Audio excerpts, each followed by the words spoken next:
Fala homem, tudo bem? Seja muito bem-vindo a mais um vídeo do canal e no vídeo de hoje eu vou explicar para você qual é o valor ideal de testosterona para a sua idade. Para quem não me conhece, meu nome é Dr. Eduardo Miranda, eu sou médico dos homens, sou médico urologista e andrologista, especialista em saúde sexual masculina e criador do desafio Máquina de Prazer na Hora H em 21 dias. Então, se você ainda não está inscrito nesse canal, se inscreva agora mesmo, ative as notificações para ficar por dentro de todos os novos conteúdos que a gente produz aqui para vocês e deixe seu like. Esse like é muito importante para fortalecer o meu trabalho e me manter sempre muito motivado em trazer novidades aqui para vocês, combinado?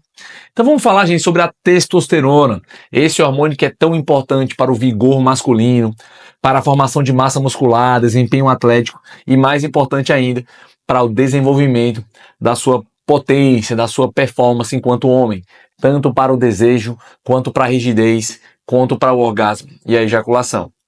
Então existe ainda, uma dúvida muito grande quais seriam os níveis ideais para homens em diferentes idades.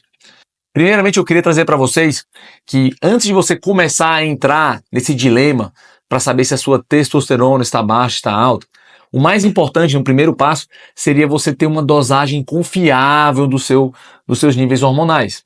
A gente sabe que a dosagem de testosterona é uma dosagem que tem uma altíssima variabilidade. Depende muito da qualidade do laboratório que está sendo feito.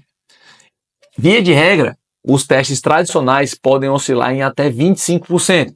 Então, de nada adianta eu te falar aqui qual é o nível ideal, se você tem uma dosagem que pode estar muito fora da realidade, isso acabar te trazendo prejuízos, te trazendo ansiedade e preocupação com um nível que não é verdadeiro.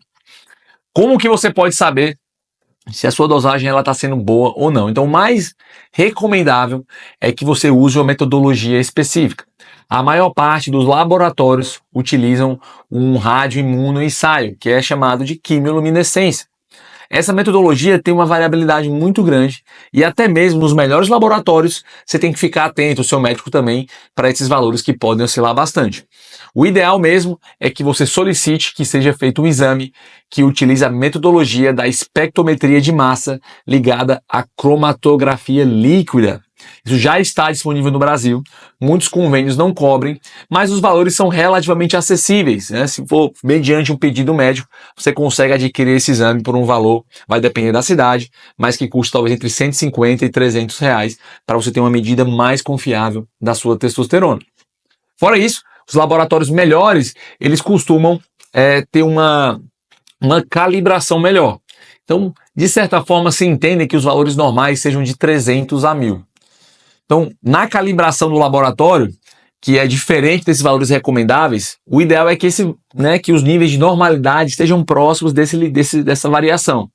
Então, se você encontrar um laboratório que o nível mínimo seja muito, muito baixo, ou seja, o normal seria homens acima de 180, já é um sinal de que a calibração está um pouco longe do aceitável, e isso é um sinal, muitas vezes, que o laboratório pode ter uma qualidade mais inferior. Então, atenção para esses cuidados. É muito importante também que você lembre que o ideal é que a testosterona seja medida pela manhã, antes das 10 horas da manhã, de preferência, e não depois de meio-dia, sendo preferencialmente sugerido o jejum. Então, uma vez que você está consciente disso, é importante que você saiba os valores de normalidade. Então, os valores de normalidade, pelas sociedades médicas, elas costumam trazer o limite inferior. Então, abaixo de um determinado valor, você vai ser classificado com uma quantidade insuficiente. E, obviamente, as diferentes sociedades médicas, elas não concordam 100% quais são os valores mínimos. Então, eu trouxe aqui, para vocês aqui só um resumo das principais associações médicas internacionais que pautam, que conversam sobre esse tema, trazem diferentes valores. Então, a Sociedade Americana de Endocrinologia Clínica sugere o valor mínimo de 200 nanogramas por decilitro. A Sociedade de Endócrina chamada utiliza o valor 264. A Associação Americana de Urologia usa o valor 300, que eu confesso que é onde eu fui treinado nos Estados Unidos, então acaba que eu tendo a utilizar esse valor. A Associação Europeia de Urologia e a Sociedade Britânica de Medicina Sexual utilizam o valor 345. E a Sociedade Internacional de Medicina Sexual, que é outro também que eu trabalho bastante, sou inclusive da diretoria, e da Sociedade Internacional de estudo do envelhecimento masculino utiliza os valores também de 350. Mas isso às vezes gera uma dúvida nos homens, porque, putz, eu tenho, vamos dizer, 28 anos, tenho 351, e tem aqui um senhor de 70 anos, também tem 351. Será que eu, por ser mais jovem, eu não deveria ter uma testosterona um pouco mais alta? Além disso, essa é uma das perguntas mais comuns que eu recebo lá no meu perfil do Instagram, no Médico dos Homens nas Caixinhas. O sujeito fala assim: doutor, tenho, sei lá, 32 anos, minha testa é 432. Será que tá bom para minha idade? Então essa regulamentação, esse ajuste por idade, ele não é tão claro, porque existe uma variabilidade muito grande entre os indivíduos. Eu trouxe aqui, a minha edição vai colocar para vocês aqui uma recomendação de valores por idade que vem de estudos científicos feitos com milhares de pacientes. Então, se você olhar, realmente existe uma tendência à queda ao longo das décadas. Porém, não é uma queda tão substancial quanto as pessoas pensam. Então, em toda a população, a média é o valor sugerido é de 466. Se você pegar o grupo mais jovem, de 20 a 24 anos, a média é em torno de 500. 25 a 29 anos, a média é em torno de 514. 30 a 34 anos, 456. 35 a 39, 438. Entre 40 e 44, 430. Porque essa é uma coorte, um grupo de homens mais jovens, de 20 até 45 anos. Então veja que essas médias, elas são acima dos valores recomendados como os valores mínimos pelas sociedades médicas. Mas o que eu queria dizer para vocês é que também você olhar os números medianos, muitas vezes não traduzem a sua biologia, a sua fisiologia. Quando eu falo que a média, por exemplo, vamos pegar aqui a minha idade, né? Vou fazer 40 anos, então de 40 a 44 anos a média é 430. Então se você fala o valor mediano é 430, você está dizendo que metade dos homens, né? Isso aqui é o valor de média ou mediana, que nesse estudo é muito parecido, tá? Mas vamos dizer que o valor médio, ele 430, metade das pessoas estão abaixo de 430 e a outra metade está acima de 430. Ou seja, não quer dizer se a pessoa tem ou não tem deficiência, é só uma comparação entre os indivíduos populacionais. E muitos desses indivíduos da população, eles andam por aí com uma certa deficiência. E aí, gente, eu quero trazer um conceito muito importante para vocês da dificuldade em você se comparar com as médias. Porque a média, ela serve para pautar, né? Mas não é sempre uma lógica. Por exemplo, a média de altura do homem brasileiro é 1,72 m. Né? Se você tem 1,70 m, você está um pouquinho abaixo da média, mas você não vai ser considerado um cara baixinho, provavelmente.